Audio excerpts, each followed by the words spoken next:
Good evening all of you. कैसे हैं आप सभी? आई होप कि आप लोग बहुत ही अच्छे होंगे और बहुत ही अच्छे से पढ़ाई कर रहे होंगे। मैं अनामिका पांडे आप सभी का एसएससीएन पॉइंट पर स्वागत करती हूं और आज का अपना क्लास स्टार्ट करती हूं। इसके पहले भी हम लोग सेट 1 और सेट 2 खत्म कर चुके हैं। आज हम लोग सेट 3 देखेंगे। तो आइए फर्स्ट क्वेश्चन से इस क्लास की शुरुआत करते हैं। पहला क्वेश्चन क्या है? समतल भूमि पर खड़ी एक मीनार की छाया सूर्य की ऊंचाई 30 डिग्री होने पर 60 डिग्री की तुलना में 40√3 मीटर अधिक लंबी पाई जाती है। मीनार की ऊंचाई ज्ञात कीजिए।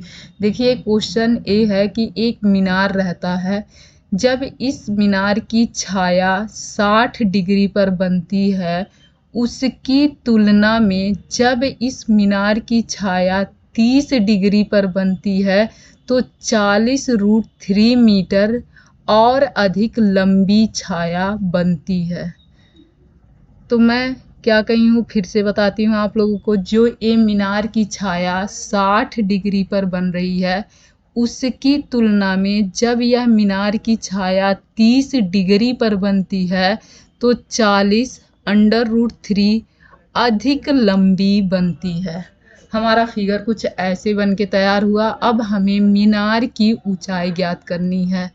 तो आप लोगों को पता होगा, जब भी कभी भी एक ट्रायंगल बनता है तो इस ट्रायंगल में जो 30 डिग्री के सामने की भुजा होती है उसकी वैल्यू कितनी होती है? 1 होती है। जो 60 डिग्री के सामने की जो भुजा होती है उसकी वैल्यू कितनी होती है? √3 होती है। और 90 डिग्री के सामने जो भुजा होती है उसकी वैल्यू कितनी होती है? तो 2 होती है। आइए, अगर आप लोगों को नहीं याद हो तो इसको याद आप लोग कर सकते हैं कि कभी भी जब कोई भी राइट एंगल ट्रायंगल बनता है तो इस राइट एंगल ट्रायंगल में जो 30 डिग्री के सामने की भुजा होती है उसकी वैल्यू 1 होती है। जो 60 डिग्री के सामने की भुजा होती है उसकी वैल्यू √3 होती है। और जो 90 डिग्री के सामने की भुजा होती है उसकी वैल्यू 2 होती है। इससे बहुत आसानी से हम क्वेश्चन सॉल्व कर लेंगे। आइए इस क्वेश्चन को सॉल्व करते हैं। ये हमारा क्या है? 90 डिग्री है। यह कितना है? 60 डिग्री है। तो यह कितना हो जाएगा? आप लोग बताएंगे। अब 30 डिग्री के सामने की भुजा 1, 60 डिग्री के सामने की भुजा √3 और 90 डिग्री के सामने की भुजा की कोई ज़रूरत है ही नहीं। अब हम एक छोटे वाले ट्रायंगल में अभी तक देखें, अब हम बड़े वाले ट्रायंगल को देखेंगे। जब हम बड़े वाले ट्रायंगल को देखेंगे तो हमारा यह एंगल 30 हो गया और यह पूरा एंगल कितना हो गया? तो पूरा एंगल हमारा 60 हो गया। तो बड़े वाले ट्रायंगल में 60 के सामने की भुजा कितनी हो जाएगी? तो √3 हो जाएगी। और बड़े वाले ट्रायंगल में 30 के सामने की भुजा क्या हो जाएगी? तो 1 हो जाएगी। अब देखिए यहाँ पर क्या हुआ है, 1 और 3 दोनों जगहों पे 2 वैल्यू आई है। जब छोटे वाले ट्रायंगल में देखा गया तो √3 आई है और जब बड़े वाले ट्रायंगल में देखा गया तो 1 आया है। यानी कि हमें इन दोनों को क्या करना होगा? इक्वल करना होगा। रेशियो लेते समय भी हम लोग यही तो करते हैं। अगर ए बी का रेशियो 1:2 है, बी सी का रेशियो 3:4 है, तो हम इन दोनों को इक्वल करते हैं। इक्वल करने के लिए क्या करते हैं? इसका जो 3 का होता है उसका मल्टीप्लाई इन दोनों में कर देते हैं और जो 2 का होता है उसका मल्टीप्लाई इन दोनों में कर देते हैं। बस यही चीज़ हम लोग यहाँ भी करेंगे। तो इस 1 का मल्टीप्लाई अब देखिए दूसरे पेन से लिख लिया जाए जिससे थोड़ा और क्लियर दिखेगा। यह बड़े वाले ट्रायंगल का क्या आया था? तो बड़े वाले ट्रायंगल का √3 आया था। और यह बड़े वाले ट्रायंगल का क्या आया था? तो बड़े वाले ट्रायंगल के लिए 1 आया था। तो अब इस 1 से मल्टीप्लाई करेंगे किसमें? इसमें √3 में और 1 में। तो √3 में जब मल्टीप्लाई किए तो √3 आ जाएगा यहाँ पर और यहाँ पर 1 का 1 बना रहेगा। अब इस √3 से मल्टीप्लाई किस में करेंगे? तो इन दोनों में करेंगे। ये क्या बना था हमारा? यह बना था √3। अब पेन चेंज करते हैं। अब इस √3 से मल्टीप्लाई जब 1 में करेंगे तो यह √3 ही बन के आएगा, और जब √3 से मल्टीप्लाई √3 में करेंगे तो यह वैल्यू हमारी 3 बन के आएगी। समझ में आया आप लोगों को कि हमने क्या किया कि इसका 1 का मल्टीप्लाई इसके और इसके साथ कर दिया, और इस √3 का मल्टीप्लाई इसके और इसके साथ कर दिया। अब हमें रेशियो मिला। हमें रेशियो में क्या क्या मिला, अब हम लोग रेशियो फिर से अगर देखें तो हमें रेशियो में यह मिला है कि यहाँ हमारी वैल्यू √3 आई, यहाँ हमारी वैल्यू 1 आई, और यहाँ हमारी इसकी पूरी की वैल्यू 2 आई। अब अगर यहाँ से यहाँ तक की वैल्यू 2 है और यहाँ से यहाँ तक की वैल्यू 1 है, तो यहाँ से यहाँ तक की वैल्यू क्या हो जाएगी, ये क्या आई थी, √3 में मल्टीप्लाई होके 3 आई थी। लिखने बोलने के चक्कर में मैं लिख 2 दी, तो ये √3 थी ना, यहाँ पर 3 बचा। अब इस पूरे 3 में से 1 को सब्ट्रैक्ट करेंगे तो हमारी यहाँ की वैल्यू क्या आ जाएगी, 2। तो 2 की वैल्यू कितनी दी गई है, 2 की वैल्यू है 40 √3। 1 की वैल्यू क्या आ जाएगी, 1 की वैल्यू आ जाएगी 20 √3। अब √3 की वैल्यू क्या आ जाएगी, तो √3 की वैल्यू आ जाएगी 20 √3 इंटू √3। √3 और √3 मल्टीप्लाई होके 3 बन जाएगा, और यह आंसर आ जाएगा 60 मीटर। समझ में आया? मैं उम्मीद करती हूँ कि आप लोगों को समझ में आ गया होगा। नेक्स्ट क्वेश्चन,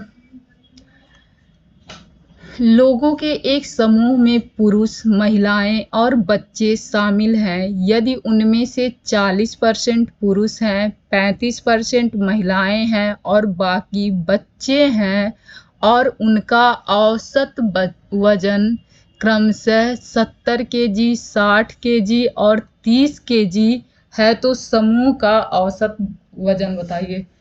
आप लोगों को क्या पता है कि हम सम ऑफ ऑब्जर्वेशन निकालते हैं। कभी भी जब हमें एवरेज निकालना रहे तो हम क्या करते हैं, सम ऑफ ऑब्जर्वेशन लेते हैं, divide by number of observation लेते हैं। अब नंबर में क्या दिया है कि 40% पुरुष हैं, 35% महिलाएं हैं, और बाकी 40 और 35 75, बाकी बचे 25% बच्चे हैं। इनका औसत वजन 70 केजी, इनका 60 केजी, इनका 30 केजी। अब हम इनका सम निकालेंगे।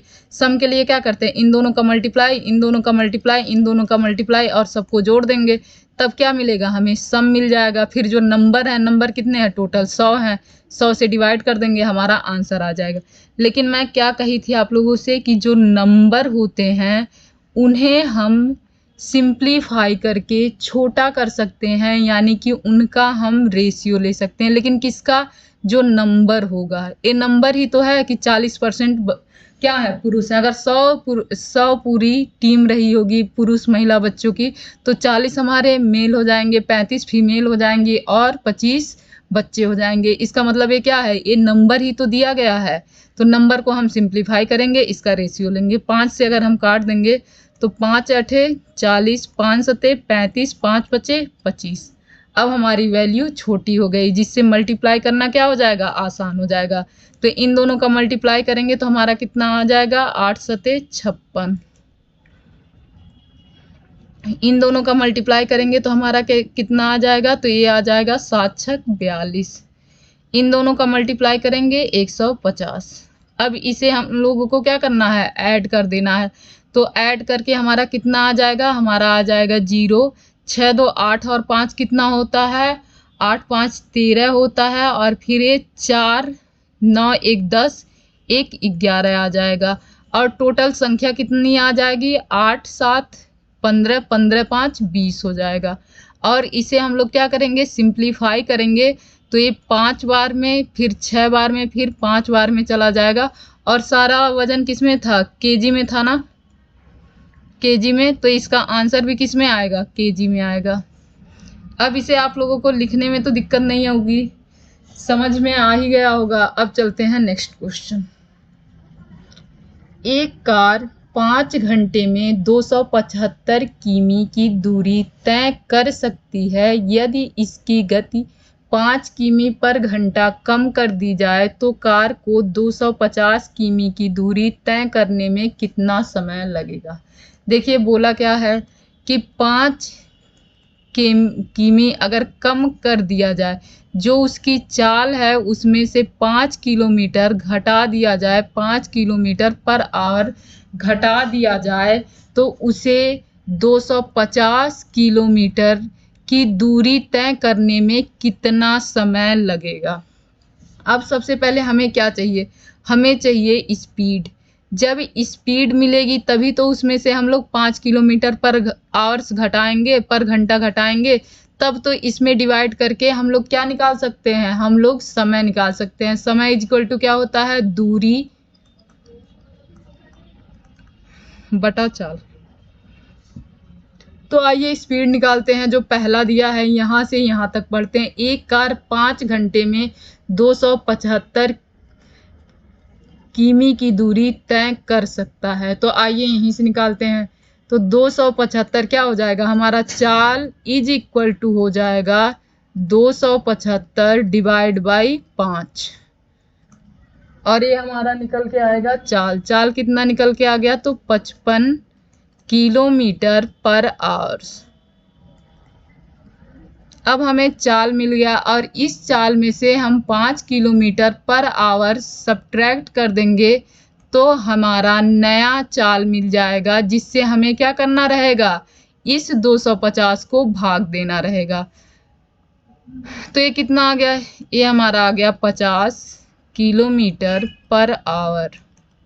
और इसी से जब हम 250 को 50 किलोमीटर पर आवर से डिवाइड करेंगे तो हमारा 5 घंटा समय आ जाएगा। तो कितना आएगा इसका आंसर, 5 आवर। आइए नेक्स्ट करते हैं। सॉरी, यहाँ कहा गया है कि एक समीकरण दिया गया है, एक इक्वेशन दिया गया है 6p² minus 5p minus 5 is equal to 0। इसमें हमें मूल ज्ञात करना है। तो मूल के लिए हम सबसे पहले क्या करते हैं, इन दोनों में मल्टीप्लाई करते हैं। अगर इन दोनों को मल्टीप्लाई करें तो हमारा -36 आएगा, और यहाँ देखेंगे तो हमारा -5 आएगा। अब हम दो ऐसी डिजिट सोचते हैं जिससे क्या करने पर, गुणा करने पे हमारा -36 आए, और जोड़ने या घटाने पर हमें -5 प्राप्त हो। ऐसे दो अंकों को हमें सोचना है जिससे मल्टीप्लाई करने पर 36 आए और एडिशन या सब्ट्रैक्शन करने पर 5 आए। तो ऐसी दो डिजिट हम सोच सकते हैं, 9 और 4। क्या हो जाएगा, 9 और 4 हो जाएगा। जहाँ पर जो हमारा ये जो बड़ी डिजिट रहेगी वो किस में होगा, यह हो जाएगा माइनस में, और छोटी डिजिट प्लस में हो जाएगा। क्यों होगा, क्योंकि देखिए अगर हम लोग इसको और इसको जोड़ेंगे तभी वैल्यू हमारी -5 आएगी, और इन दोनों को मल्टीप्लाई करेंगे तभी ये माइनस मैनेज होगी और वैल्यू हमारी -36 आएगी। अब नेक्स्ट स्टेप में हम लोग क्या करते थे, नेक्स्ट स्टेप में जो ये p² या x² का कोफिशिएंट रहता था उससे डिवाइड करते थे। तो हम इससे क्या किए, दोनों वैल्यू को डिवाइड कर दिए। हमें मिला क्या, हमें मिला -3/2, और दूसरा क्या मिला, 2/3। और लास्ट स्टेप में हम लोग इनका क्या कर देते हैं, सिंबल चेंज कर देते हैं। सिंबल क्या हो जाएगा, चेंज हो जाएगा, और यही हमारी मूल या यही हमारा आंसर आ जाएगा। तो ये किस में है, 3/2 और -2/3 हमारा सेकेंड आंसर बन जाएगा। आइए नेक्स्ट क्वेश्चन करते हैं। आप लोगों को इसके पहले भी मैं बता चुकी हूँ कि सह अभाज्य या को प्राइम क्या होता है। ऐसी संख्याएं जिनका HCF या महत्तम समापवर्तक केवल 1 आए, ऐसी संख्याएं सह अभाज्य या को प्राइम कहलाती हैं। क्वेश्चन में क्या दिया गया है, निम्नलिखित में से कौन सा युग्म सह अभाज्य नहीं है। तो हम लोग चेक करेंगे, क्या इन दोनों का HCF 1 आएगा, तो नहीं, इन दोनों का HCF कितना आ जाएगा, 17 आ जाएगा। क्यों? क्योंकि 17 से ये भी डिवाइड हो रहा है और 17 से यह भी डिवाइड हो रहा है, इसीलिए इसका HCF कितना बनेगा, 17 बनेगा। अब इसको देखते हैं हम लोग, क्या इन दोनों में कोई भी कॉमन पॉइंट है, कोई भी कॉमन फैक्टर है? तो नहीं। यह 1 से डिवाइड होगा, यह भी 1 से डिवाइड होगा, यानी कि इसका HCF क्या बनेगा, 1 बनेगा। यहाँ पर भी अगर देखें तो बस 1 और 1 से डिवाइड होगा, इसीलिए HCF क्या बनेगा, 1 बनेगा। यहाँ पर भी HCF 1 बनेगा। तो हमें कौन सा सह अभाज्य नहीं था वही लिखना था। तो यह तीनों तो क्या हुए, सह अभाज्य बन चुके हैं। केवल यही है जो सह अभाज्य नहीं है, इसीलिए हमारा आंसर यही हो जाएगा। नेक्स्ट क्वेश्चन करते हैं। नेक्स्ट क्वेश्चन में इसे सिंप्लीफाई करना है, तो आइए इसको सिंप्लीफाई करते हैं।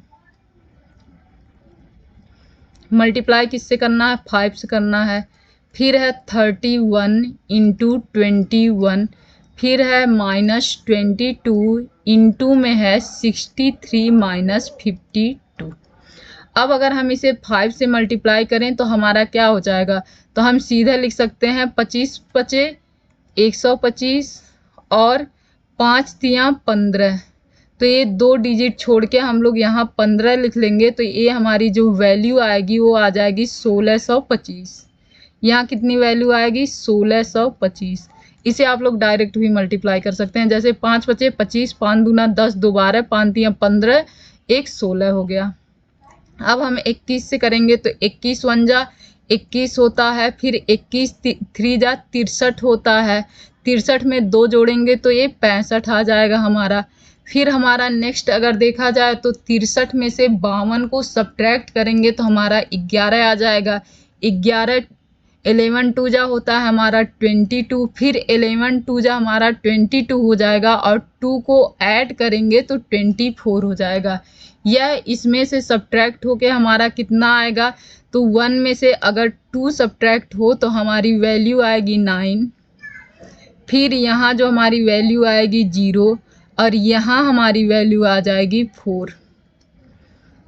और यह जब इसमें ऐड होगा 1625 में जब 409 ऐड होगा तो यह हमारा बन के आएगा, यह इसमें ऐड हो जाएगा 34 हो जाएगा। 2034 हमारा आंसर हो जाएगा। आइए नेक्स्ट क्वेश्चन करते हैं, जिसमें यह 3 क्यूब है, 3 यहाँ नहीं है, क्यूब है, इसे सही करते हैं।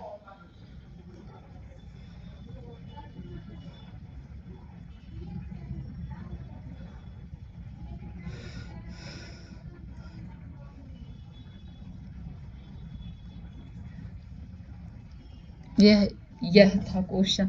अब इसे सॉल्व करेंगे तो हमारा क्या हो जाएगा, 8 स्क्वायर इंटू 3 क्यूब, और इसे अगर हम लोग सॉल्व कर दें तो हमारा 8 बाहर चला आएगा और इसे सॉल्व कर दें तो 9 बाहर चला आएगा। अब अगर हम देखें तो 8 से 8 कैंसिल हो जाएगा। यहाँ पर कितने 3 हैं, तो 3 3 हैं।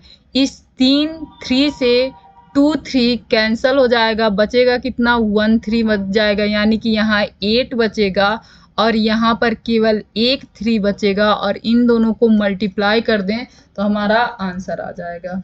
आइए नेक्स्ट क्वेश्चन करते हैं।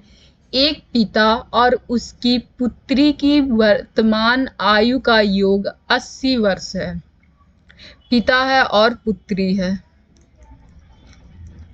इन दोनों की वर्तमान आयु का योग कितना है, 80 वर्ष है। 8 वर्ष पहले पिता की आयु पुत्री की आयु की 7 गुनी थी। अगर हम 8 वर्ष पहले जाएं तो अगर पुत्री की आयु x थी तो पिता की आयु कितनी थी, 7x थी। अब से 8 वर्ष बाद हमें पुत्री की आयु ज्ञात करनी है। तो हमने क्वेश्चन को अच्छे से पढ़ा, जिसमें क्या है, पिता और पुत्री की आयु दी गई है। वो भी वर्तमान आयु दी गई है, पिता और पुत्री की वर्तमान आयु दी गई है। और आज से 8 साल पहले बताया गया है कि पिता की जो आयु थी पुत्री की आयु से 7 गुना अधिक थी। तो आइए हम लोग 8 वर्ष पहले चलते हैं। तो अगर हमें 8 वर्ष पहले चलना हो तो इसमें से 16 सब्ट्रैक्ट करना पड़ेगा, क्योंकि अगर इसमें से क्या करेंगे, अगर हमें इसमें 8 वर्ष आगे चलना हो तो दोनों में 8-8 वर्ष जोड़ना पड़ेगा, तब हम इस 80 के पास पहुंचेंगे। चलिए हम लोग वर्तमान पे ही चले आए। हम लोगों ने 7x में 8 साल और जोड़ दिया गया तो हमें पिता की वर्तमान आयु मिल गई। ऐसे ही पुत्री में भी 8 वर्ष जोड़ दिया गया तो हमें पुत्री की वर्तमान आयु प्राप्त हो गई। अब x 7x और x जोड़ के 8x हो गया।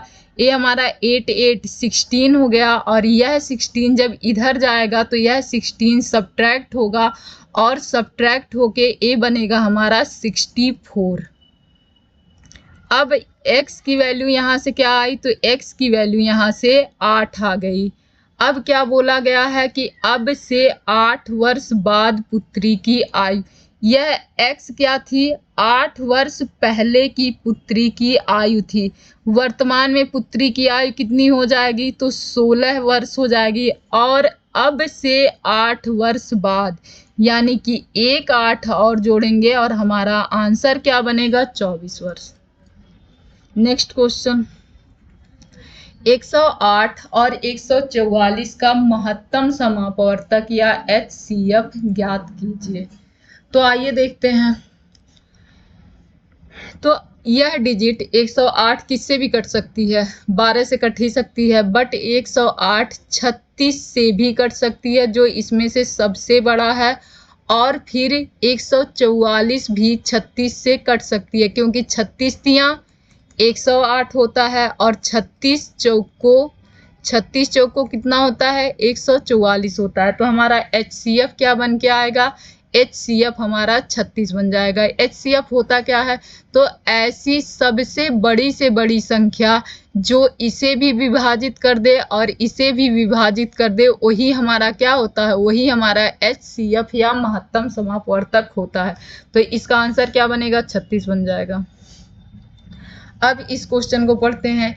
एक समलंब चतुर्भुज की समांतर भुजाएं और उसकी ऊंचाई 4 के सर्वांतर के साथ एक समांतर श्रेणी में है। यदि ऊंचाई सबसे बड़ा पद है और समलंब चतुर्भुज का क्षेत्रफल 160 वर्ग इकाई है, तो सबसे बड़ी समांतर भुजा की लंबाई का सबसे छोटी समांतर भुजा की लंबाई से अनुपात ज्ञात कीजिए। तो आइए देखते हैं समलंब चतुर्भुज क्या होता है। तो इस प्रकार से बना हुआ चतुर्भुज क्या कहलाता है, समलंब चतुर्भुज। इसमें दो क्या होती हैं, दो समांतर भुजाएं होती हैं, और इसमें यही बोला गया है कि इसमें दो समांतर भुजाएं हैं और एक इसकी ऊंचाई है। अब ऊंचाई को उसने सबसे लंबा बोला है, तो ये शायद ऐसा कुछ बना हुआ समांतर चतुर्भुज है जिसमें ऊंचाई क्या है, सबसे लंबी है।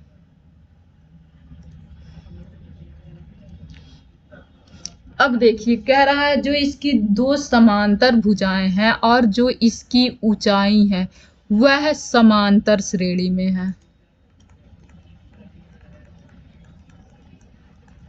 या AP में है, अर्थमेटिक प्रोग्रेशन में है। तो और सर्वांतर कितना है, 4 है। यानी कि हम कह सकते हैं अगर सबसे छोटी भुजा x हुई तो उससे बड़ी भुजा हमारी क्या हो जाएगी, x + 4 हो जाएगी, और जो हमारी सबसे बड़ी भुजा होगी वह क्या होगी, x + 8 हो जाएगी, और जो सबसे बड़ा है वही हमारा क्या है, ऊंचाई है। अब आप लोगों को एक चीज और पता होना चाहिए कि समांतर जो समलंब चतुर्भुज होता है उसका एरिया क्या होता है। तो समलंब चतुर्भुज का एरिया होता है half sum of parallel side, sum of parallel side into में होता है हाइट। इनटू में क्या होता है, हाइट होता है। तो हमारी इन दोनों भुजाओं का सम और गुणे में हाइट, और इन दोनों को, इन सभी को 1/2 से भाग कर दिया जाए तो हमें मिलता है एरिया ऑफ समलंब चतुर्भुज या ट्रेपीजियम मिल जाता है। तो हम लोग यहाँ वैल्यू रखते हैं 1/2 सम ऑफ पैरेलल साइड। तो हमारी दोनों पैरेलल साइड की लंबाई क्या है, तो हमारी x है, प्लस में x + 4 है, और हाइट सबसे लंबी थी तो हाइट क्या हो जाएगी, x + 8 हो जाएगी। और इसे अब हम लोग सॉल्व कर लेंगे। आइए यहाँ सॉल्व करते हैं।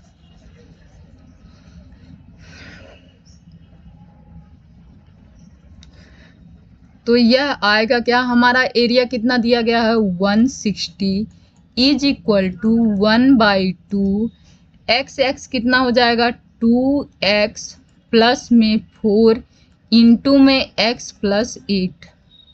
अब अगर हम लोग इसे देखें 2 से यह भी 2 और यह भी 2 कैंसल हो जाएगा, तो हमारा बचेगा क्या, x + 2 इंटू में x + 8 इन इज इक्वल टू 160। अब हम लोग x की कौन सी ऐसी वैल्यू रखें जिनसे मल्टीप्लाई करने पर यह वैल्यू 160 दे दे।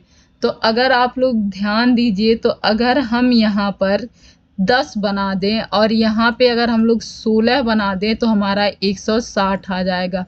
और 10 16 बनेगा कैसे, अगर हम x की वैल्यू 8 रख दें। x की वैल्यू क्या रखेंगे, तो ये 8 और 2 कितना हो जाएगा, 10 हो जाएगा। यह 8 8 16 हो जाएगा और यह हमारी वैल्यू क्या आ जाएगी, 160 आ जाएगी। तो हमारी जो सबसे छोटी भुजा होगी वह क्या मिलेगी, 8 मिलेगी, और जो बड़ी भुजा होगी वह कितनी मिलेगी, 12 मिलेगी। और हमें अनुपात किसमें किसमें चाहिए था, बड़ी भुजा से छोटी भुजा का अनुपात चाहिए था। तो ये 3:2 हो जाता, ये हमारा आंसर बनता। अब आइए इसके आगे भी थोड़ा सा और बताती हूँ। अगर आप लोगों को नहीं समझ में आ रहा है कि कौन सी वैल्यू रखें, तो हम लोग क्या करेंगे, जो हमारा सिंपल रूल है उसे अप्लाई करेंगे, इन दोनों को सॉल्व कर देंगे। तो हमारा बन के क्या आएगा, x² बनेगा, और 8 और 2 10 होगा, 10x बनेगा, और 8 दूना 16 बनेगा। और इस 16 को, 16 नहीं है 160 को इधर लेते आएंगे माइनस के साथ। अब इससे जब इसे सब्ट्रैक्ट करेंगे तो हमारा क्या बन के आ जाएगा, यहाँ होगा x² प्लस में 10x, और यह सब्ट्रैक्ट होके हमारा बनेगा 144। अब हम ऐसी 2 डिजिट फिर से सोचेंगे जिससे मल्टीप्लाई करने पर हमें कितना मिले, 144 मिले, और सब्ट्रैक्ट या ऐड करने पर 10 मिले। तो आप लोगों को याद होगा 18 8 जा कितना होता है, 144 होता है। तो आइए इसको यहाँ रखते हैं। तो ये हमारा क्या था, 144 था, यह था हमारा 10 था। अब हमें क्या चाहिए, 18 और 8 मिला, यहाँ प्लस है तो हमें यानी कि जो बड़ी वाली वैल्यू है उसे प्लस में रखना है और जो छोटी वाली वैल्यू है उसे माइनस में रखना है।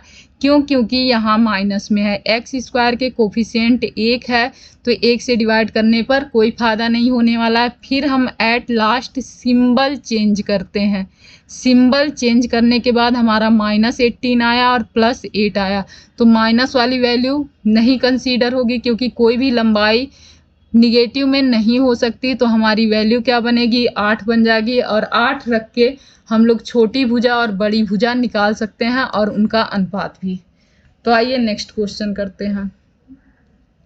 नेक्स्ट क्वेश्चन में है, एक धनराशि को जब 12.5% साधारण ब्याज पर निवेश किया जाता है तो 2 वर्ष बाद उसकी राशि 8,250 रुपये हो जाती है। साधारण ब्याज ज्ञात कीजिए। अब देखिए, एक वर्ष में यह ब्याज कितना था, 12.5%। यह एक वर्ष का ब्याज था, तो 2 वर्ष में यह ब्याज कितना होगा, 2 गुणे 12.5%। और इसे सॉल्व कर दिया जाए तो ये कितना बनेगा, ये हमारा 25% बन जाएगा। एक वर्ष में ब्याज 12.5%, दो वर्ष में ब्याज 25%, और कह रहा है 2 वर्ष बाद वह राशि 8,220 हो गई। यानी कि 2 वर्ष में पहले राशि 100 से कितना बढ़ी है, 25% और बढ़ गई है। तो 2 वर्षों में यह राशि बढ़ के कितना हुई है, 125% बढ़ चुकी है। हमें चाहिए क्या, बस ब्याज चाहिए। ब्याज कितना था, तो ब्याज तो बस हमारा 25% है ना, तो हमें वैल्यू किसकी निकालनी है, बस 25% की। 125% की वैल्यू दी गई है और हमें 25% की वैल्यू निकालनी है। तो हम इसे सॉल्व करेंगे, हमारा आंसर आ जाएगा। तो आइए इसे सॉल्व करते हैं। 25 पंजा 25, 25 पच्चे 125, फिर 5 से 5 एकम 5, 3 और 2, फिर 5 छक 30, 5 पच्चे 25, और यही हमारा आंसर बन जाएगा। आप लोग एक और तरीके से कर सकते हैं नॉर्मली, जो हम लोग क्या हमारा P मान लेंगे, जो हमारा राशि रहेगा, राशि को हम लोग धनराशि को क्या मानेंगे, P मानेंगे। फिर हम फॉर्मूले पे लगाएंगे P into R into T divide by 100 is equal to हमारी वैल्यू कितनी आएगी, 8,250 आएगी। इससे भी हम लोग सॉल्व कर सकते हैं, लेकिन यह भी क्या था, आसान था, तो इसे मैं फिर से बता देती हूँ, आप लोग कीजिएगा इसी पैटर्न पे। 1% की वैल्यू कितनी थी, 1 साल की वैल्यू कितनी थी, तो 1 साल की वैल्यू हमारी 12.5% थी। फिर दूसरे साल की वैल्यू हमारी कितनी बनेगी, तो दूसरे साल की जो हमारी वैल्यू होगी वह 25% बन जाएगी। अब 100 से पहले वैल्यू कितनी थी, 100 से 2 सालों में बढ़ी कितनी है, ब्याज के रूप में 25% बढ़ी है। अब वैल्यू बनी कितनी है, 125। 125 जो 2 सालों के बाद जो हमारा मिश्र धन था वह आ गया, और हमारा ब्याज कितना था, 25। तो हमें इस 125 की वैल्यू दी गई है, जिससे ब्याज 25 की वैल्यू निकालनी है। आइए नेक्स्ट क्वेश्चन करते हैं। ये समझ में आ गया होगा आप लोगों को। द्विघात समीकरण x² minus 5x plus 7 is equal to 0 के मूलों की प्रकृति क्या है। आप लोगों को पता होगा कि अगर हमारे पास एक इक्वेशन दिया हो, इसमें 3 कंडीशन होता है। एक क्या होता है कि अगर b² माइनस 4ac किसके बराबर हो जाए, 0 के बराबर हो जाए, तो इसके मूल बराबर होंगे। क्या होगा, मूल बराबर और वास्तविक होगा।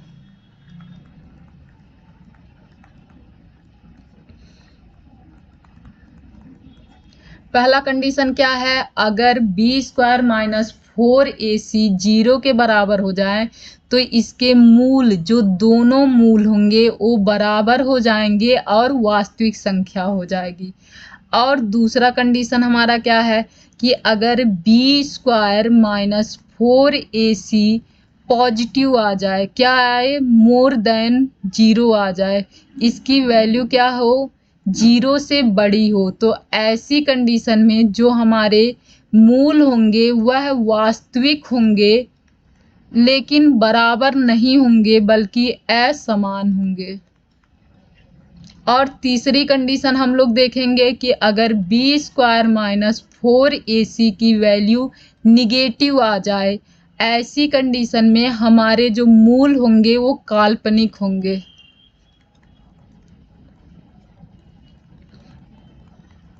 तो हमें 3 कंडीशन पता चला। अगर b² माइनस 4ac की वैल्यू 0 के बराबर हो जाए तो मूल बराबर होंगे और वास्तविक होंगे। अगर इसकी वैल्यू 0 से बड़ी हो जाए तो मूल क्या होंगे, वास्तविक होंगे और असमान होंगे। और अगर इसकी वैल्यू 0 से छोटी हो जाए तो मूल काल्पनिक होंगे। आइए यहाँ पर हम लोग चेक करते हैं कि इसके मूल क्या होंगे। तो हम सबसे पहले वैल्यू रखेंगे b² माइनस 4ac। हमारा इक्वेशन क्या है, x² minus 5x plus 7। b की वैल्यू क्या है, तो -5 है b की वैल्यू। -5 का स्क्वायर करेंगे तो 25 आ जाएगा। माइनस में 4 की वैल्यू क्या है, 4 है, a की वैल्यू 1 है और c की वैल्यू हमारी 7 है, इज इक्वल टू सॉल्व करेंगे। ये हमारा आ जाएगा 25, माइनस में आ जाएगा हमारा 28। वैल्यू क्या आई, माइनस में आ गई। माइनस में आते ही यह वैल्यू वास्तविक तो नहीं होगी, इसीलिए यह वैल्यू क्या होगी, काल्पनिक होगी या वास्तविक नहीं होगी। आइए नेक्स्ट क्वेश्चन करते हैं। किसी बिल पर 32% की छूट और 20% की दो क्रमिक छूट पर विक्रय मूल्य के बीच का अंतर 25 रुपए है। बिल की वास्तविक राशि ज्ञात कीजिए। क्वेश्चन में क्या कहा गया है कि कोई बिल है, बिल पर किया क्या गया कि एक 32% की छूट दे दी गई और दूसरी छूट 20% की दो छूटें दी गई हैं, दो क्रमिक छूटें 20% की दे दी गई हैं और बोल रहा है कि इन दोनों के बीच का जो अंतर है ना, जो छूट दी गई है उसमें 25 रुपए का अंतर आ रहा है। तो हम लोग सबसे पहले क्या करेंगे, हम लोग सबसे पहले यही चेक करेंगे कि परसेंटेज में इन दोनों के बीच में कितने का अंतर आ रहा है। उस परसेंट की अगर हमें वैल्यू 25 रुपए मिल जा रही है तो हम लोग यहीं से 100% की वैल्यू निकाल सकते हैं। तो हम लोग क्या करने वाले हैं, हम लोग यही करने वाले हैं कि जो हमें अंतर दिया गया है रुपए में, वही हम परसेंटेज में ज्ञात करेंगे कि कितना है। तो आइए देखते हैं। यह क्या है, 32% की एकल छूट है, यह दो क्रमिक छूट है और इसे हम लोग कैसे सॉल्व कर सकते हैं। तो इसके लिए हमें, आप लोगों को पता है, a प्लस बी फिर प्लस में ए बी डिवाइड बाई 100। यहाँ छूट है इसीलिए दोनों माइनस में होगा, तो दोनों माइनस में हो जाएगा। तो पहले जगह -20, दूसरे जगह -20 और माइनस माइनस का मल्टीप्लाई होगा तो प्लस में 20 × 20 डिवाइड बाई 100 हो जाएगा। ये हमारा -40, यह कितना हो जाएगा, प्लस में 2 जीरो से 2 जीरो कैंसल, 4 आ जाएगा। यह वैल्यू हमारी कितनी आ गई, -36 आ गई। यह भी छूट है तो यह भी किस में होगा, माइनस में होगा।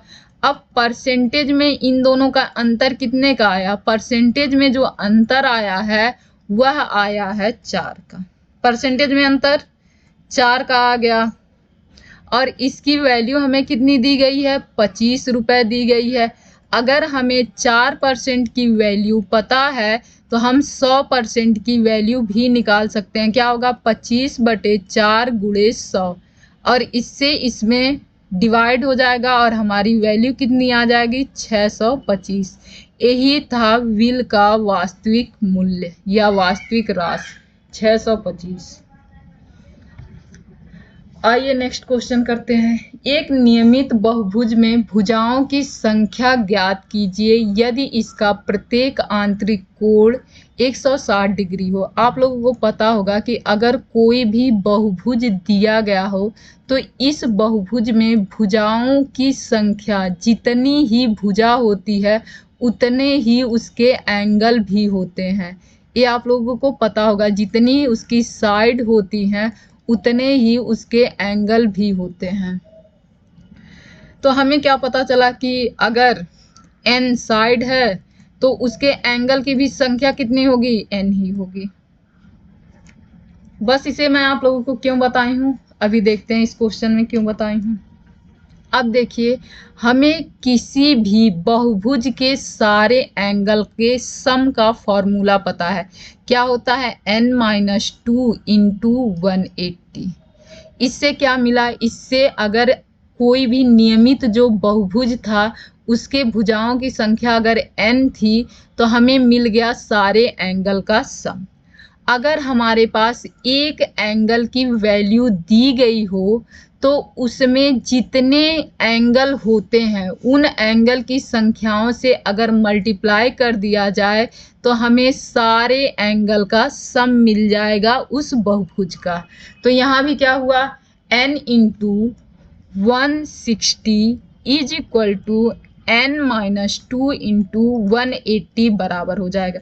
ये भी क्या है, ये भी जो बहुभुज दिया गया है उसके सारे एंगल्स का सम है, ये भी जो बहुभुज दिया गया है उसके सारे एंगल का सम है। तो इसे सॉल्व कर लेते हैं। यह हमारा क्या हो जाएगा 160n, यहाँ हमारा क्या हो जाएगा 180n, और फिर माइनस में 360 हो जाएगा। इसे हम लोग इधर कर देंगे, इसे इधर लेते आएंगे तो ये 360 इज इक्वल टू हो जाएगा 20n, और इसे सॉल्व कर लेंगे तो हमारे n की वैल्यू क्या आ गई 18 आ गई। तो भुजाओं की संख्या कितनी है 18 है। आइए नेक्स्ट क्वेश्चन करते हैं। राजू और रमन किसी कार्य को क्रमशः 12 दिन और 16 दिन में पूरा कर सकते हैं यदि वे राजू से शुरू करके एकांतर दिनों पर कार्य करते हैं तो कार्य कितने दिनों में पूरा हो जाएगा। आइए इस क्वेश्चन को सॉल्व करते हैं। सबसे पहले हम लोग करते क्या है, सबसे पहले हम लोग हमेशा क्षमता ही निकालते हैं, दोनों की कैपेसिटी निकालते हैं। तो यहाँ भी हम लोग क्या करेंगे, क्षमता निकालेंगे। तो आइए क्षमता निकालते हैं। राजू कितने दिनों में करता है 12 दिनों में। रमन कितने दिनों में करता है रमन 16 दिनों में। अब टोटल वर्क कितना हो जाएगा, तो इन दोनों का एलसीएम हम लोग लेते हैं। आप लोगों को पता ही है इन दोनों का एलसीएम कितना होगा 48 हो जाएगा। 4 से कितनी बार में 48 आएगा, 12 से कितनी बार में 48 आएगा तो 4 बार में, 16 से कितनी बार में 48 आएगा तो 3 बार में। यानी कि हमें टोटल वर्क मिल गया कि टोटल काम कितने हैं, टोटल वर्क हमारा है 48, और राजू की इफिशियंसी कितनी है या कैपेसिटी कितनी है 4 है। रमन की कितनी है, तो रमन की 3 है। अब कह रहे हैं कि ये काम एकांतर दिन पे हो रहा है। पहले दिन राजू कर रहा है, फिर रमन कर रहा है, फिर राजू कर रहा है, फिर रमन कर रहा है, फिर राजू कर रहा है, फिर रमन कर रहा है, ऐसे जा रहा है। तो हम देखें कि कितने का जोड़ा बन रहा है। यहाँ भी 7 बन रहा है, यहाँ भी 7 बन रहा है। हम सबसे पहले ये चेक कर लें कितना 7 आएगा। तो अगर हम 48 को डिवाइड करें 7 से तो 7 छक 42। हमें ऐसे 6 जोड़े बनेंगे। ऐसे कितना बनेगा, ये 3 हो गया, 3 और मान लेते हैं। ऐसे 6 जोड़े हमारे मिल गए।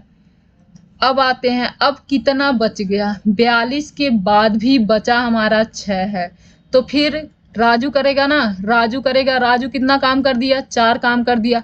अब बचा 2 काम। अब 2 काम कितना कौन करेगा, रमन करेगा। उसकी क्षमता कितनी है 3 है। तो यह जो हमारा बना था 7 पेयर, यह जो 7 का पेयर बना था वो कितना बना था 6। यानी कि कितने हुए, हर पेयर में कितने दिन है 2 दिन है ना, यहाँ भी 2 है, यहाँ भी 2 है, यहाँ भी 2 है। तो इस 6 पेयर में कितने दिन हुए हैं 12 दिन। इसके बाद 1 दिन और राजू किया है।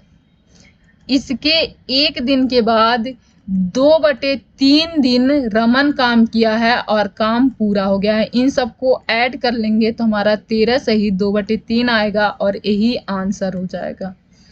आप लोगों को समझ में आ गया होगा। नेक्स्ट क्वेश्चन, 2 संख्याओं का योग कितना है 32 है और उनमें से एक संख्या दूसरी संख्या से 18 अधिक है, बड़ी संख्या ज्ञात कीजिए।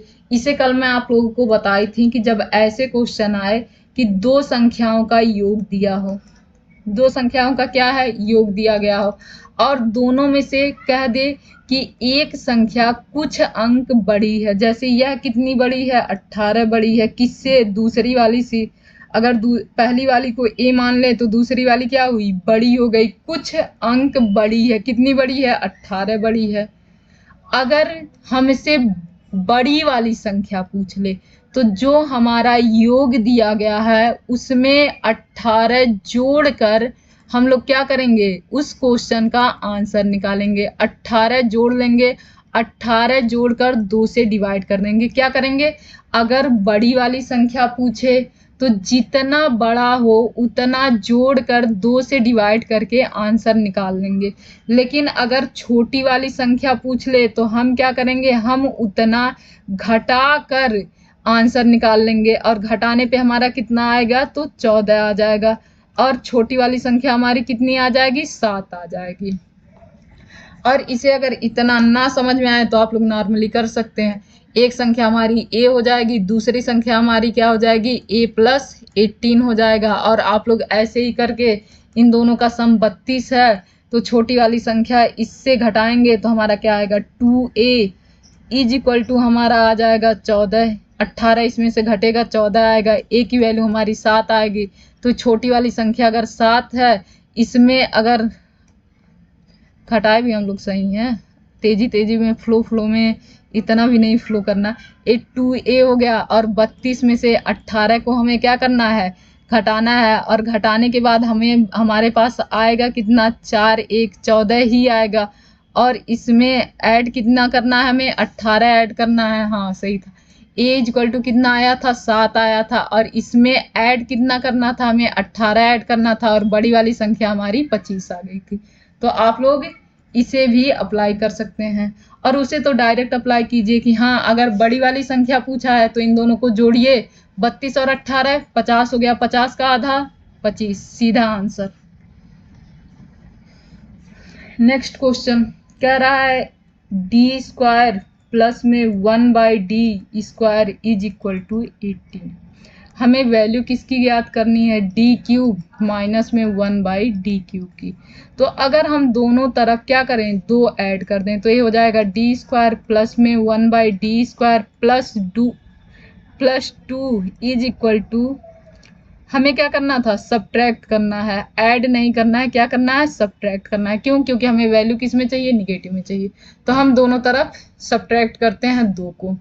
अब 2 को सब्ट्रैक्ट करने के बाद यहाँ कितना बना, यहाँ बना 16। और यहाँ कितना बना, यहाँ बना ए नहीं लिखें, डी ही लिखें, d माइनस 1/d का होल स्क्वायर।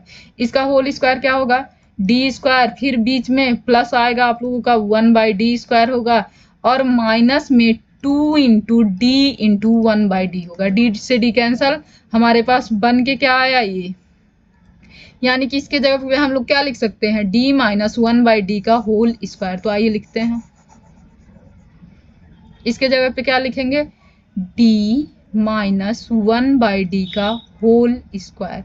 अब इसे सॉल्व करेंगे, इसे सॉल्व करेंगे तो d माइनस 1/d की वैल्यू कितनी आ गई, इधर भी स्क्वायर रूट इधर भी स्क्वायर रूट ले लें, 4 आ गई। अब क्यूब क्या होता है, अगर a माइनस 1/a की वैल्यू हमें k दी गई है, तो हमारा a³ माइनस 1/a³ की वैल्यू क्या होती है, तो k का क्यूब, फिर माइनस है तो प्लस, प्लस में 3k, यही तो वैल्यू होती है। तो ऐसे 4 का क्यूब, 4 का क्यूब कितना होता है, 64 होता है। और प्लस में क्या करेंगे, 4 तियां 12, 3k कर देंगे तो ये 12 आ जाएगा। और इन दोनों को जोड़ देंगे तो 76 आ जाएगा, और 76 ही हमारा आंसर हो जाएगा। देखिए हम लोगों को क्या करना है, हम लोगों को याद रखना है कि a³ माइनस 1/a³ की वैल्यू क्या होती है, तो ये होती है k³। अगर यहाँ माइनस है तो यहाँ प्लस होगा, प्लस में होगा 3k, यही हमारी वैल्यू होती है। आइए नेक्स्ट क्वेश्चन करते हैं। नेक्स्ट क्वेश्चन में इसको सिंप्लीफाई करना है, तो सिंप्लीफाई करते हैं। ए इनवर्स है, इनवर्स है ना, सबका इनवर्स है, तो इसे सिंप्लीफाई का सिंपल वे में लिख लेते हैं। ए इनवर्स है तो इनवर्स हटा देते हैं, तो माइनस हट जाएगा, तो 3 पे कितना हो जाएगा, 3 हो जाएगा। इनवर्स इसका हटाते ही 5 पे कितना हो जाएगा, 4 हो जाएगा। इसका भी इनवर्स हटाते ही माइनस गायब हो जाएगा, तो 15 पे कितना हो जाएगा, 2 हो जाएगा। ए 3 का क्यूब कितना होता है, 27 होता है। 5 का होल रूट 4 कितना होता है, 5 का होल 4 कितना होता है, ये आप लोगों का 625 होता है। और 25 का होल स्क्वायर कितना होता है, तो 225 होता है। 15 का होल स्क्वायर कितना होता है, तो 225 होता है। अब इन सबको ऐड कर लेंगे, 5 5 10 7 17 को 7 हाथ में आया, 1 2 2 4 2 6 1 7 हो गया, और 6 2 8। हमारा आंसर क्या बन जाएगा, 877। नेक्स्ट क्वेश्चन करते हैं। कितने क्वेश्चन अभी और हैं, तो क्वेश्चनों की संख्या भी ज्यादा है। आइए करते हैं नेक्स्ट क्वेश्चन। नेक्स्ट क्वेश्चन में क्या है, मोहित का वेतन 15,000 रुपए प्रति माह है। वह 5,000 रुपए घर के किराए पर, 2,000 रुपए बिल पर और बाकी रकम अपनी मासिक बचत पर खर्च करता है। एक साल में उसकी बचत का पता लगाइए। अगर उसने अपने जन्मदिन के माह में जन्मदिन मनाने के लिए अपनी पूरी मासिक बचत खर्च कर दी है। देखिए उस, एक सेकेंड, हाँ अब सही हुआ। हाँ, उसकी पूरी की पूरी वेतन कितनी है, 15,000 है। 15,000 में से कितना हुआ, घर के किराए पर खर्च कर रहा है, 5,000 खर्च कर रहा है। फिर 2,000 किस पे खर्च कर रहा है, बिलों पर, शेष बिलों पर खर्च हो जा रहा है। पूरे 7,000 वो खर्च कर रहा है। बचा कितना रहा है, बचा रहा है वो 8,000। अब कह रहा है लेकिन जब जिस मंथ में उसका जन्मदिन था वो पूरा का पूरा जितनी बचत थी सभी खर्च कर दिया, यानी कि 8,000 खर्च कर दिया। एक महीने वो 8,000 खर्च कर दिया तो 11 महीने उसने 8,000 क्या किया है, सेव किया है। तो उसकी टोटल सेविंग कितनी हो जाएगी, तो 88,000 हो जाएगी टोटल सेविंग। इसमें यही तो था कि बस एक महीने क्या किया, पूरा का पूरा खर्च कर दिया, बाकी 11 महीने उसने सेव भी करके रखा था। पूरा 15,000 कमाता था, 5 2 7,000 खर्च करता था, 8,000 बचाता था। एक ही महीने 8,000 खर्च किया, बाकी 11 महीने 8,000 बचा लिया। तो 11 महीने में हम लोग 8,000 से मल्टीप्लाई करेंगे, हमारा आंसर आ जाएगा। अब इस क्वेश्चन को देखते हैं, तो इस क्वेश्चन को सॉल्व करते हैं। आइए सॉल्व किया जाए। ये क्या हो जाएगा, 6x³ माइनस 6 2 जा 12x², फिर प्लस में 6 18x, माइनस में क्या होगा x³ प्लस ये फिर से यहाँ से माइनस में मल्टीप्लाई होके माइनस हो जाएगा -2x, और इस माइनस माइनस में मल्टीप्लाई होके +3 है। अब इसे और इसे क्या करेंगे, सब्ट्रैक्ट करेंगे। तो 6x³ में से एक x³ गया तो 5x³ आया। दूसरे जगह पे देखेंगे -12x², तो यहाँ पे x² और कहीं नहीं है, तो ये हमारा क्या हो जाएगा, -12x² हो जाएगा। यह प्लस में 18x है, माइनस में 2x है, तो सब्ट्रैक्ट होके हमारा क्या आ जाएगा, प्लस में 16x बन जाएगा। और बाकी का हाँ है, और कुछ नहीं है, बस प्लस में 3 है। अब देखेंगे कि कौन सा आंसर यह है। तो 5x³ माइनस 12x², ये दोनों ऐसे भी कैंसिल हो गए, ये दोनों आ गए, और ये प्लस में जाएगा और यह प्लस में जाएगा, यही हमारा आंसर हो जाएगा। तो हमारा आंसर यह हो जाएगा। आइए नेक्स्ट क्वेश्चन करते हैं। नेक्स्ट क्वेश्चन में है 6 सेमी त्रिज्या वाले एक ठोस गोले से कितने गोलाकार ठोस कंचे बनाए जा सकते हैं जिनमें से प्रत्येक की त्रिज्या 0.3 सेमी हो। सबसे पहले आप लोगों को पता होगा क्या होता है, क्या पता होना चाहिए, आयतन, volume of sphere. Volume of sphere कितना होता है, तो 4/3 पाई r³। यहाँ पे क्या है, एक बड़ा वाला है तो r1³ हो जाएगा, दूसरा छोटा वाला है तो 4/3 पाई r0³ हो जाएगा, जिसमें से यह इससे कैंसल आउट हो जाएगा। हमें कंचों की संख्या के लिए क्या करना होगा, कंचों की संख्या के लिए यही करते हैं ना, n=, आइए थोड़ा सा और समझाते हैं, डायरेक्ट करने के बजाय थोड़ा सा और समझाते हैं। जैसे हमारे पास 6 सेमी त्रिज्या वाला ठोस एक गोला था, यह उठाई मैं 6 सेमी त्रिज्या वाला ठोस गोला था। अब हमें क्या करना है, छोटा छोटा छोटा छोटा छोटा छोटा कंचा बनाना है। किससे, इसी से बनाना है, यानी कि जो इसका वॉल्यूम होगा, आयतन होगा, और जो इसका वॉल्यूम आयतन होगा, दोनों समान होंगे ना, दोनों समान। अब क्या होगा, बस ये एक बनाएगा तो यह कई बनाएगा। तो अगर हमें एक के आयतन में, जो छोटा वाला है उसके एक के आयतन में अगर हम संख्याओं से मल्टीप्लाई कर दें तो हमें बड़ा वाला आयतन मिल जाएगा ना। देखिए क्या कही हूँ, अगर छोटे वाला का आयतन 4/3 पाई r0³ है तो ये किसका है, एक का आयतन है, लेकिन इसमें ऐसी कितनी बनी है, इसमें ऐसी n बनी है। और ये क्या था, यह सीधे बड़े वाला का आयतन था 4/3 पाई r1³, और यह इसी से मिलकर बना है। तो अगर इन दोनों को इक्वल कर दें तो हमें किसकी वैल्यू मिल जाएगी, n की वैल्यू मिल जाएगी। तो आइए इक्वल करके देखते हैं, पेन चेंज करके। यहाँ क्या हुआ है, यहाँ हुआ है n into 4/3 pi r naught cube is equal to 4/3 pi r1 cube. अब यहाँ से 4/3 पाई दोनों में है तो दोनों कैंसल हो जाएंगे। n इज इक्वल टू क्या होगा, r naught 3 is equal to r1 cube. n is equal to r1 cube बटे r नॉट 3। अब वैल्यू रख लेते हैं। इसकी वैल्यू क्या है, 6 इंटू 6 इंटू 6। इसकी वैल्यू क्या है, 0.3 इंटू 0.3 इंटू 0.3। अब यहाँ पे क्या है, पॉइंट है, पॉइंट को हटाने के लिए सीधे ऊपर किससे मल्टीप्लाई करेंगे, 3 पॉइंट नीचे दिख रहा है तो 3 जीरो से मल्टीप्लाई कर देंगे। बाकी का इसे कैंसिल आउट करेंगे तो 3 2 जा 6, 3 2 जा 6, 3 2 जा 6। तो संख्या हमारी क्या मिलकर आई, 8000। 8000 हमारी कंचे बन के तैयार होंगे। 8000 कंचे बन के तैयार हो जाएंगे। 1 घंटे बोलते बोलते फिर ऐसी कंडीशन आती है कि आवाज़ भी निकलनी बंद होने लगती है। आइए लेकिन नेक्स्ट क्वेश्चन करते हैं इसके बाद भी। एक दुकानदार एक वस्तु को 25% लाभ पर बेचता है और बेईमानी से वास्तविक वजन से 30% कम वजन का उपयोग करता है। उसका कुल लाभ परसेंट ज्ञात कीजिए। एट फर्स्ट वो क्या कह रहा है कि हम लोग 25% लाभ पर बेच रहे हैं। 25% लाभ का मतलब क्या है कि वह सामान खरीदा 4 रुपए में है और बेच 5 रुपए का रहा है। और दूसरा क्या कहा है कि 30% कम वजन का प्रयोग करता है, यानी कि वह कितने में उसकी लागत कितनी थी, लागत उसकी बस 70 की थी और पैसा कितने का ले रहा है, 100 का।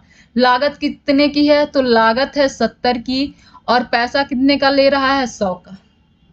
तो ये उसकी टोटल लागत हो गई और यह उसकी टोटल कमाई हो गई जो पा रहा है। तो आइए इसी को सॉल्व कर लेते हैं। तो हमारा 5 इंटू 100 डिवाइड बाई 4 इंटू 70, 0 से 0 कैंसिल हो गया, 50 बटे 28 आ गया। कितने का लाभ कमा रहा है, 28 पे। लागत तो उसका कितना था, 28 था। पा कितना गया है, 50। तो कितने का लाभ कमाया है, 22 का लाभ कमाया है। कितनी लागत थी, 28। तो 28 से 22, इसे थोड़ा सा छोटा करेंगे तो ये आ जाएगा 11/14। अब 11/14 को सॉल्व करेंगे तो 11 सते कितना होता है, 11 सते नहीं, 14 सते कितना होता है, तो 14 सते होता है 98। तो 7 दशमलव कुछ इसका आंसर आ जाएगा। आप लोग सॉल्व भी कर सकते हैं 14 सते 98 के बाद। अब क्वेश्चन है 10 सेमी व्यास वाले एक बेलन का कुल पृष्ठीय क्षेत्रफल 330 सेमी है। बेलन की ऊंचाई ज्ञात कीजिए। अब आप लोग हमें बताएंगे कि टोटल सरफेस एरिया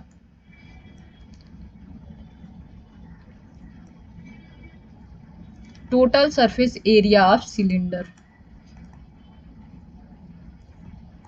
क्या होता है। तो total surface area of cylinder होता है 2 पाई r प्लस h। यहाँ पर दिया गया है व्यास कितना दिया गया है, तो व्यास 10 सेमी, यानी कि रेडियस कितना दिया गया है, तो रेडियस की वैल्यू हमारी हो जाएगी 5 सेमी।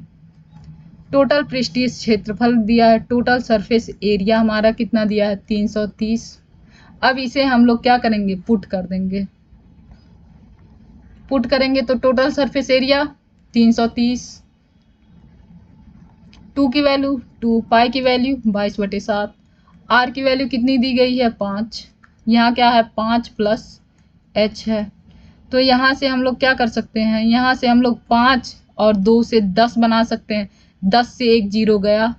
दूसरा हम लोग क्या कर सकते हैं, यहाँ 11 दूना 22, 11 तिया 33। अब यह इधर आएगा तो क्या हो जाएगा, 21/2। और यहाँ कितना है, 5 प्लस h है। h को यहीं रहने देते हैं, 5 को इधर लाते हैं तो 21/2 minus 5 is equal to h हो जाएगा। अगर इसे सब्ट्रैक्ट करेंगे तो हो जाएगा 21 माइनस 10/2, 5 दूना 10, 10 सब्ट्रैक्ट करेंगे h की वैल्यू आ जाएगी और यह वैल्यू 11/2 इक्वल टू h आ जाएगा। h की वैल्यू कितनी आ जाएगी, 5.5 आ जाएगी। तो हमारा यही आंसर हो जाएगा। आइए नेक्स्ट क्वेश्चन करते हैं। पेन।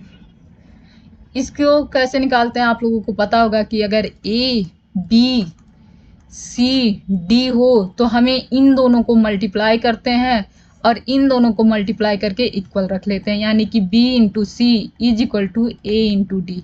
हमेशा से यही याद रखिएगा, जब भी इस टाइप का क्वेश्चन आए तो ज़्यादा कुछ आप लोगों को याद नहीं रखना है, बस याद क्या रखना है बताती हूँ। ए बी सी डी में ए बीच वाले मल्टीप्लाई करके एक साथ लिख लीजिए और दोनों साइड वालों को मल्टीप्लाई करके एक साथ लिख लीजिए, यही होता है। तो यहाँ भी हम लोग यही करेंगे। 35 इंटू में 35 divide by 40 into x. X को क्या करेंगे, जैसे ए पूरा यही होगा ना 40 गुणे एक्स, तो एक्स को यहीं रहने देंगे, 40 को इस पार उठा के लेते आएंगे तो एक बटे में क्या होगा 40 होगा। 5 से कट जाएगा, 5 बटे 40, 5 से कट जाएगा तो 5 सत्ते 35 हो जाएगा। अब 35 सते कितना होता है, 35 सते होता है 245, 245 बटे 8। आप लोग डायरेक्ट भी इनडायरेक्ट भी कर सकते हैं। 5 सते 35, 5 आ जाएगा, 21, 21 में 3 जोड़ेंगे 45 आ जाएगा, 24 आ जाएगा वही, और ये हमारा आंसर बन जाएगा। आइए नेक्स्ट क्वेश्चन। ख़त्म हो गए सारे क्वेश्चन। कुछ डाटा इंटरप्रिटेशन के क्वेश्चन हैं जो अच्छे से टाइप नहीं हो पा रहे हैं, इसलिए वही एक आध क्वेश्चन छूट रहा है, जिसे मैं एक साथ वीडियो में सॉल्व करवा दूंगी किसी दिन, उसको अच्छे से टाइप करके या फिगर बना के। तो अगर आप लोगों को वीडियो पसंद आए तो प्लीज़ लाइक शेयर सब्सक्राइब कीजिए, और ऐसे ही सारे क्वेश्चन ग्रुप डी का सॉल्व करने के लिए और मैथ के कुछ अच्छे रूल जानने के लिए भी इस चैनल को लाइक करें, शेयर करें, सब्सक्राइब करें। और इसके साथ साथ कुछ दिनों में मैं मैथ के कुछ जो इम्पॉर्टेंट रूल वगैरह होंगे, कॉन्सेप्ट होंगे, वो मैं आप लोगों को करवाऊंगी टाइम मिलने पर। इंतज़ार है टाइम मिले। बाकी धन्यवाद। आप लोग अच्छे से पढ़ाई कीजिए, अच्छी मात्रा में वैकेंसी आई है उसका लाभ उठाइए।